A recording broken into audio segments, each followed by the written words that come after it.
Now everyone is at each other's throats. Söder and Schwesig are attacking this government, especially the SPD and CDU. And hold on tight, you'd better sit down. What I'm about to tell you is an absolute bombshell. We're financing Spanish pensions. How do you feel about that now that you hear it? No joke, this is going viral everywhere right now. You need some context for that. We need to discuss a few things. The Spanish Social Democrats simply pocketed 2.39 billion euros to, well, give it to civil servants. To pay them, because otherwise Spain would have gone under. That's what Spanish newspapers are now reporting. And I don't know, how do you actually feel when you realize, man, that was German taxpayers' money? That went into Spanish civil servants' pensions. While here in Germany things are still in crisis and we don't even know how we're supposed to relieve the burden on citizens here in Germany. And Lars Klingbeil has already said there will be no tax relief for everyone, maybe only for low-income earners or preferably for no one, so that the budget can be protected. Oh yes, and another 8.5 billion. And they went into the welfare state because Spain also doesn't have migrants immigrating into the welfare state, but they urgently needed it to refinance some people. Yes, they just took in a lot of people. But now let's get to the disaster here in Germany. If you want to support this channel, I would really appreciate a like and a subscription. Markus Söder doesn't even remember anymore that he once agreed to it himself. He thinks everything is terrible. Manuela Schwesig doesn't have anything good to say anymore, especially not about her own SPD. Yes, the one who said yesterday that the AfD wants to abolish free elections and wants to subjugate the whole country. By the way, about Söder, he helped negotiate the whole thing. Not just that he was there or voted for it, but he actually helped negotiate the whole thing. Even if he said he was just present and not really involved, and maybe he didn't let himself get yelled at. What's blowing up here right now is just pure obstructionist campaigning, now even with the SPD. When the good lady stands there and says, I can't call her a liar or something like that, because I would immediately get reported. By the way, she's already done that before, right? But now she's really going against her own SPD. It can't be that the state suddenly has to pay for the relief from the federal government, but just listen to it yourself. At the grassroots level or directly among the population, where the contact between politics and the people is closer and more direct. The current government's poll numbers speak for themselves. Just imagine if you ruined the election campaign for Schwesig now. Did anyone hear the woman yesterday on Mioska? I only caught snippets. That was more than enough for me. So, that the AfD actually wants to abolish democratic elections, wants to abolish the democratic economy. The only thing they want to abolish is their democracy, which is basically just moving money from one pocket to the other and delivering far less. It causes more conflict than it actually does anything else. I don't even know what to call this government anymore. Because it's definitely not a grand coalition anymore. You could call it the remains of the traffic light coalition, or two completely hostile parties that are bringing this country to ruin. I don't know. Do you have another name for the current coalition? Feel free to write it down below for me. Dorothea, but what's interesting is that now there's talk about bringing forward the income tax reform. But even there, the federal government actually needs the states, and even there, the states would have to take the hit again. So where do we stand on that? Patience? Is that the new buzzword now? Yes, patience. You need patience for about 3 more years or up to 3 years. Unless some budget just collapses because it can't be set up, for example, due to illegal funds. Anyone who heard the Trade Union Federation today will know what I mean by that. And there's a woman standing there who earns between 10,000 and 15,000 euros a month per month, yes. And she tells us that we should simply have more understanding for the people here in Germany, that they are really struggling and urgently need relief. But at the same time, she also said that under no circumstances should anyone ever do anything with the AfD. So, if you're a union member and you vote for the AfD, I would strongly suggest you leave immediately because the union doesn't want you anymore. And I really have to tell you this, at the same time, we need a lot of patience right now. Because Friedrich Merz made a very clear statement, he was about to exercise his authority to make sure these tax cuts apply to everyone.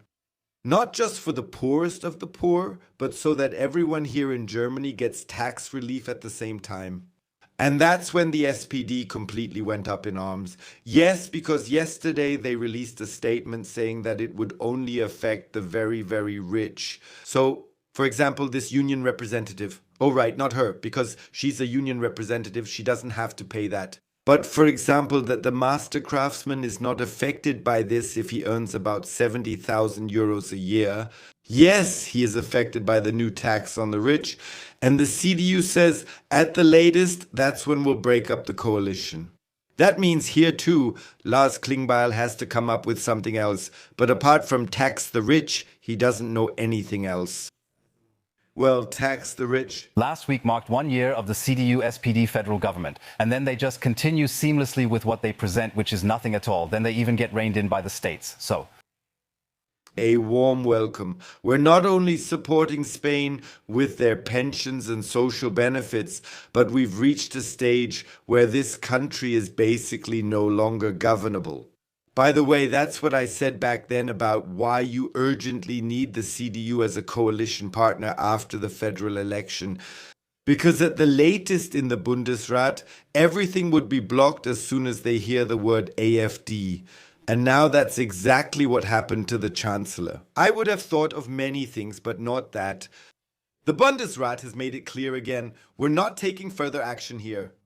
Yes. And what does that mean for ordinary Germans? Ordinary Germans are paying the price because the SPD, CDU and the Greens can't agree on how things should move forward here. And relief? Actually, we've only gotten more burdens. Alcohol and tobacco are going to get more expensive now. That's something they could agree on. Everything else is off the table now because they can't come to an agreement. And this Chancellor is killing his own CDU and he's doing it quite deliberately. And apparently he has now gotten permission after all. Or was that a cry for help from the Federal Council that no one is willing to support all of this anymore? Not even the SPD anymore.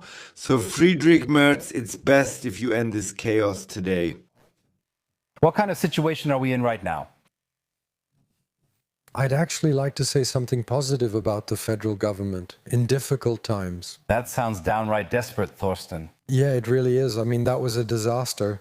I just couldn't capture the voices any better, and I couldn't say it any better myself. It was an absolute disaster, and it was from the very beginning. So many news channels, so many YouTubers out there. Opinion bloggers said that thing was going to blow up. And what we actually need is stability. We really urgently need stability, trust, and hope. And all this Chancellor does is spread even more hatred and incitement, and spread disinformation. I never thought I'd have to say something like this. And above all, the King of Germany. But listen for yourselves. But they're just blocking each other. But how do you see the role of CSU leader Markus Söder?